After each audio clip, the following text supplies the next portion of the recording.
Comienza un 23 de agosto del año 1971. La señora María Gómez Cámara de Pereira descubrió en el suelo de cemento de la cocina de su pequeña casa, ubicada en la calle Real número 5, en el pueblo de Belmes de la Moraleda, en la provincia de Jaén, en España, una mancha muy extraña, muy rara. Pero esta mancha no era una mancha ordinaria, tenía forma de un rostro humano. María tocó la figura y con sus dedos intentó borrarla, pero no pudo. María, asustada, fue a decirles a sus familiares y a sus vecinos. Esta mancha estaba cerca de la chimenea, pero era una cara, un rostro. Esta imagen, que después fue llamada como la pava, seguía ahí cuando María trajo a su hijo Miguel para que la quitara. Miguel trató de lavar el piso infructuosamente. Esa misma noche, en todo el pueblo, no se habló de otra cosa, y la gente se empezó a juntar en la casa de María. Su hijo Miguel, desesperado por la presencia de tanta gente, decidió quitar esa figura con un pico. Pero a los 7 días después, volvió a aparecer la misma cara y la noticia se difundió en el periódico local. Con el pasar del tiempo, fueron apareciendo más rostros y cabezas. Había una en donde se veía a una mujer muy espantada, como aterrorizada. La gente empezó a llegar de varias partes de España, incluso algunos hasta arrancaban la puerta con tal de ver las figuras. Hubo necesidad de llamar a la Guardia Nacional para que custodiara la casa. El gobernador de Jaén solicitó se hicieran pruebas para ver si no había radioactividad en esas imágenes.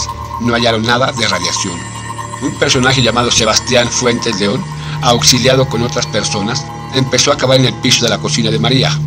Y grande fue su sorpresa cuando hallaron huesos humanos de adultos y de niños, pero ninguno de ellos tenía cráneo. Días después apareció la imagen de un bebé con el cordón umbilical. Un estudioso de la parapsicología llamado Germán de Argumosa llevó en el año de 1972 una grabadora y comenzó a grabar durante 4 horas en completo silencio. Cuando escucharon el audio, se oían gritos inquietantes de niños angustiados.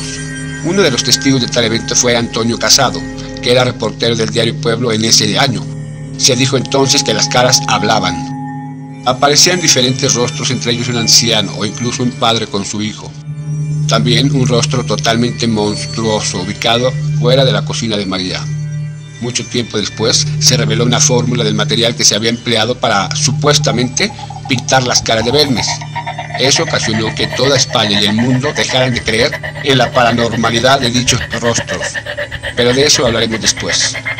Antes deben saber que las caras que están en el cemento con el paso del tiempo cambian, tienen una evolución.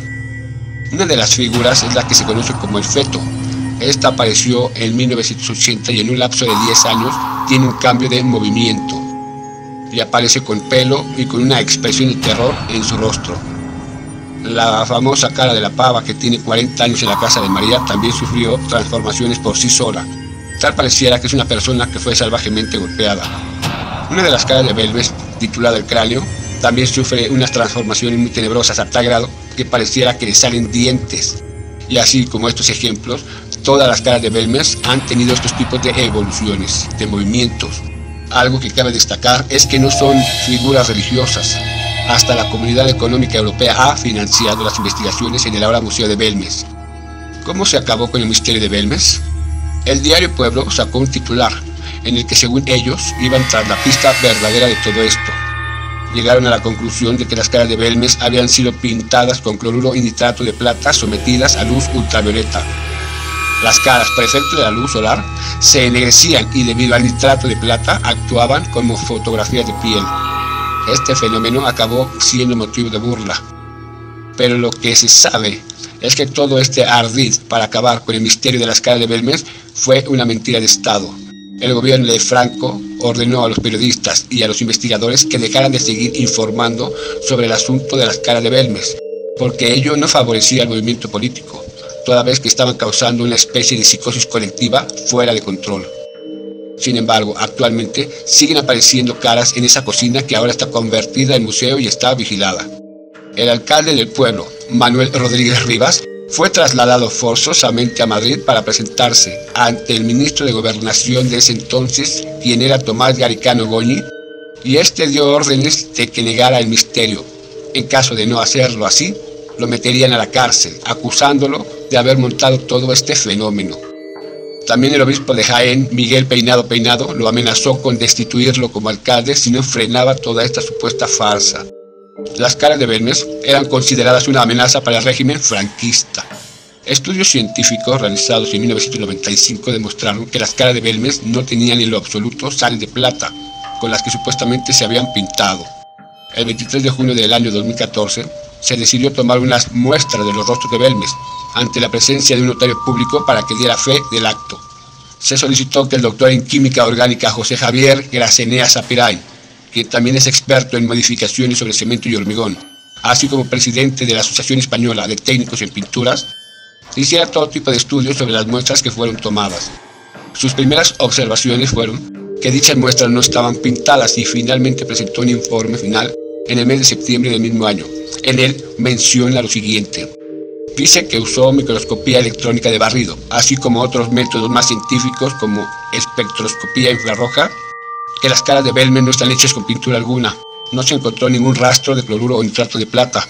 De hecho, no se encontró ninguna traza de plata. No fueron manipuladas las muestras externamente, no se hallaron ácidos corrosivos. Tampoco se encontraron disolventes para cementos. El material es totalmente homogéneo, no se hallaron tampoco ningunos residuos orgánicos. Los elementos que se encontraron en el cemento son arcilla, aluminio, magnesio y calcio. No hay elementos sospechosos añadidos en las muestras. No hay ningún elemento que no se deba al propio material. El doctor Luis Alamancos, que es un perito en criminalística forense, realizó estudios directamente sobre placas de hormigón y cemento. En una prueba usó disolvente de cemento, en otra prueba se usó ácido clorhídrico y una última fue realizada con nitrato de plata y luz solar. Estos estudios no arrojaron nada sorprendente, llegando a la conclusión que las caras de Belmez no fueron realizadas con ninguno de estos compuestos. Por medio de microscopios conectados a computadoras tampoco se hallaron pinceladas.